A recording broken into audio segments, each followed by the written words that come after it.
I start with the name of Allah, I praise Allah, and I humbly ask Allah Ta'ala to raise the rank of our beloved Prophet Muhammad and to protect his nation from that which he fears for it. Allah Ta'ala is attributed with many attributes, and among these are 13 attributes that were mentioned repeatedly in the Qur'an, either explicitly or implicitly. Our beloved Prophet Sallallahu Alaihi Wasallam used to mention them in his hadith. Therefore, the scholars said knowing them is a personal obligation. The attributes of Allah do not resemble the attributes of the creation. The attributes of Allah have no beginning and no end, and they do not change.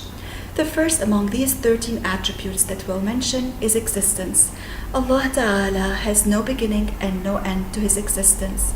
As Allah existed before creating places without a place, after creating places, God does not change. Allah exists without a place. The second attribute is oneness. When we say about Allah one, it means that Allah Ta'ala does not have partners to him in Godhood. The third attribute is eternity. It means the existence of Allah has no beginning. The fourth attribute is everlastingness. Allah Ta'ala has no end to his existence. The fifth attribute is non-needness of others. Allah Ta'ala does not need any of his creation. The sixth attribute is power. God has power over everything. The seventh attribute is will. Whatever Allah Ta'ala eternally willed to happen, it shall happen.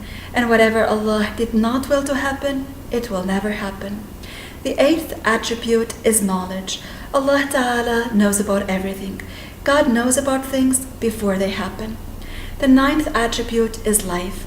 The life of Allah is not like ours. It is not composed of flesh, body, or soul, for all of these are created, and God is not like his creation. The 10th attribute is sight. Allah Ta'ala sees everything that can be seen without eyes, pupil, or any other instrument. The 11th attribute is hearing. Allah hears all hearable things without an ear or any other instrument. The 12th attribute is speech. The speech of Allah is not like ours. It is not in a language. It does not have sounds, letters. It does not resemble the speech of the creation. It does not have interruptions. It has no beginning and no end. The 13th attribute is non-resemblance to the creation. Allah is not like his creation at all. God is not a body. He is not a volume. He does not have a shape, size, or texture, for all these are created. Therefore the scholars said, whatever you imagine in your mind, Allah is not like that, because whatever we imagine in our minds is something that is created, and God is not like any of his creation, and Allah Ta'ala knows best.